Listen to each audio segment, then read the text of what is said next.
a little sexy to you.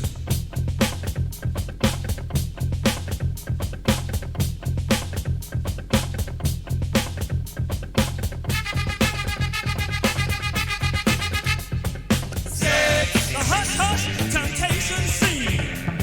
Sex, a blazing from the screen. Sex, egos and charm to slay your head. Where? Uprock, a soulful, competitive street dance using the rhythms of soul and funk music. The dance consists of foot shuffles, spins, turns, freestyle movements, sudden body movements called jerks, and hand gestures called burns.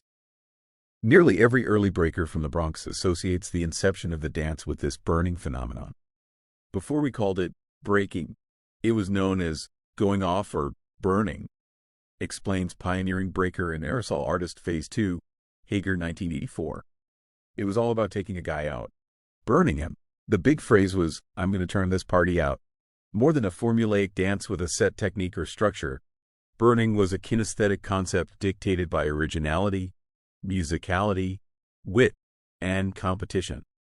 A dancer might put a more unique twist on a popular step, act out a humiliating insult, or drop to the floor and come back up with their hand in an opponent's face. Whether they felt aggrieved or simply wanted to test their skills against a peer, crowds would gather as dancers dueled in such exchanges. In turn, burning set the stage for what would later become known as battling in breaking, the competitive displays which many argue are at the core of the form's aesthetic development.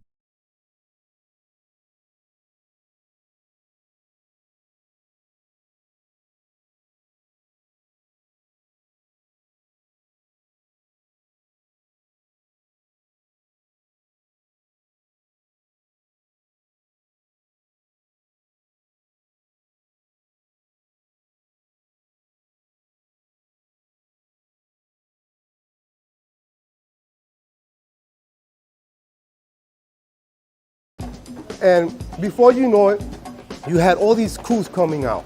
It wasn't no breakdancing, breakdancing this, no. It was called rock. Why?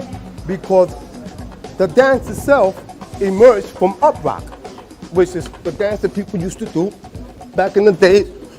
You know, we used to diss each other, do the little turnaround thing, you know. You flip your man, you got a shotgun, you shoot the guy. It was almost like fighting without the violence. So, if you ask me about the history of top rock or up rock, I'm not going to give you that much information. I got people older than I who could tell you how that formulated. I'm talking about the history of the Bronx Boys Rocking Crew. And about this on the way over here because the first time I saw it was in the gang clubhouse of the Royal Javelins, and it was the Vietnam veterans making stabbing motions, machine guns. You know, they were simulating a battle like if they were on the front lines of Vietnam, bro. That's the way I first saw this kind of outlaw. What year? What year was that was in 1969. Oh, 69 is before 70. 69, yeah. That was in 69 because I was 13 years old. And that was the first time I went to their clubhouse. And back then, everybody had like little clubhouse and they had DJs. All the gangs had basement clubs. Basement clubhouse. Yes, Right. and the one I was in was the one on Vice Avenue, which was from the main division of the Royal Javelins, Rubin's division. Okay, that's where I first saw it at. You know, because they had older guys too, and they were Vietnam vets. You know, and again, I didn't have to go outside of my house to actually see what was happening in the street because it was being brought to my house. So let's define it a little bit. So, okay, when you say rock, so then, you know, when you see Will Estrada, when you see Enoch, when you see Frank Rojas, and then you see the Brooklyn guys, like, is everyone doing a mixture of burning with the freestyle steps, or are you just talking about the freestyle steps? No, with me, it's always been burning. That was in the house. That's that burn to get burned, the jester, the dick, the knife, the cutting off, all of that shit was first for me. In my living room. And was this with the freestyle steps, or is this just it's already kind of been on its own type of thing? Well, when it comes to that freestyle steps that you see Papo Rojas do, that wasn't prevalent. There's something that I never seen because that was basically indoors clubs that I wasn't allowed to be a part of. I knew there was a club right around the corner from me where they used to, you know, do that style of dancing. And it was called a Blinkers. Blinkers. Like a nursery school, you know? Okay. That's on Tremont Avenue, in between Bathgate and Washington Avenue on Tremont.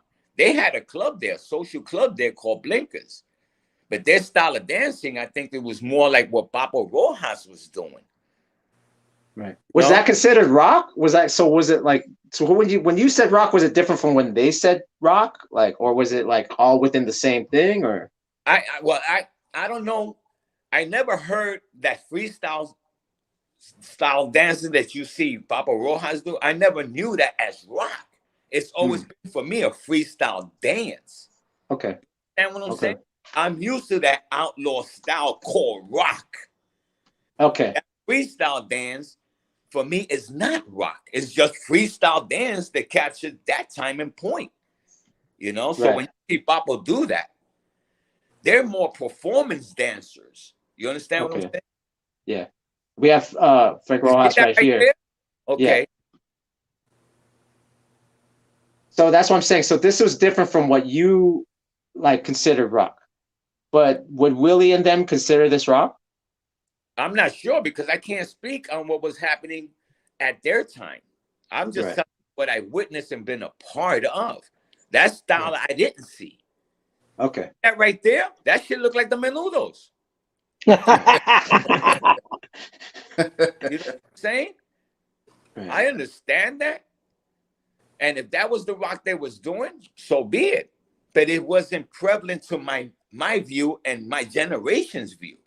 Okay. You know what I'm saying? Because I never saw that neither. You know what I'm saying? So that's why I'm saying, like, that's why we gotta start the combo with this, is like, because like they consider this rock. Maybe some people call it freestyle rock. Yeah. We just want for the conversation's sake to get context, because then, you know what I mean? So that way we have to set up the arena before we go in. We have to make sure that we're all defining the same things. Yeah. Right. Yeah. We're all agreeing upon, like, okay, so this is not what you saw. You saw more outlaw influence type dance. Even when we started creating crew dance too, obviously it's pretty different what's going down today.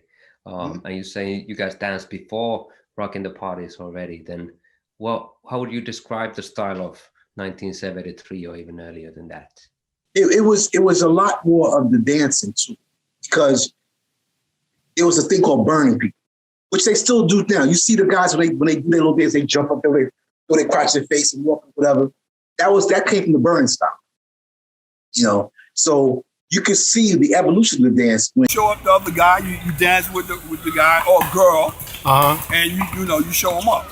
You don't get on the floor just to be dancing. You know, you got a crowd around you, everybody's looking at you, and you doing your thing. You know what I mean? People will crowd around you. Yeah, you would jot down to the floor, come up, put the hands in their face or whatever, try to make the other person look bad.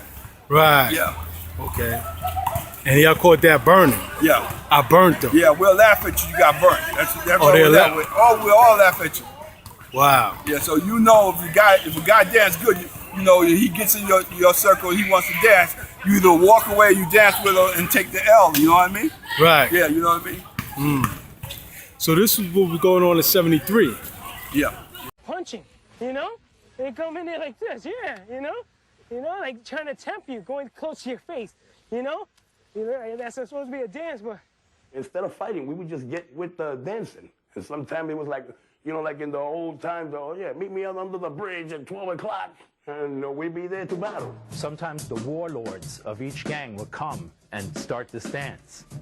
And if they wanted to go to war, all you had to do was grab his hat, throw it on the floor, step on it, all while you're dancing, and turn around and fly your colors. And it's on. The name of the game was basically to humiliate your partner. Humiliate him, dance better than him. Almost like a rumble. It was like a rumble, like with a gang, you dissed my woman, or you stepped on my sneaker, because that was a big thing back then. You don't step on nobody's sneakers. especially the Adidas, man. You step on my Adidas, it's on. We fighting. We ain't even gonna battle. We fighting. But time has changed. You step on somebody's sneaker and they say, yo, I'm sorry. Excuse me. You're not a friend anymore when the music drops. We could say hi. Right. You look at them now, you say, no, you couldn't have been doing that back then. Right. I mean, that's what I'm saying. Like, y'all was all teenagers basically catering, throwing parties for teenagers. Right. All right. So, D, you were saying something about dances like riding a horse or something like that? Yeah, some dancing. Yeah, I mean, some was doing when you go like this and you put your hand, but you hopping at the same time. Like you on a horse? Yeah, you on a horse and shit. With the, I never remember doing that with the, and you stomping wearing the engineer boots. So you're making noise and shit.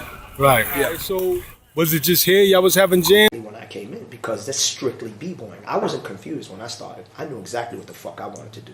And I saw Rocky in 78, 79, 80 because Kid Terrific, Marky D, rest in peace, Midnight Rockers from 82nd Street.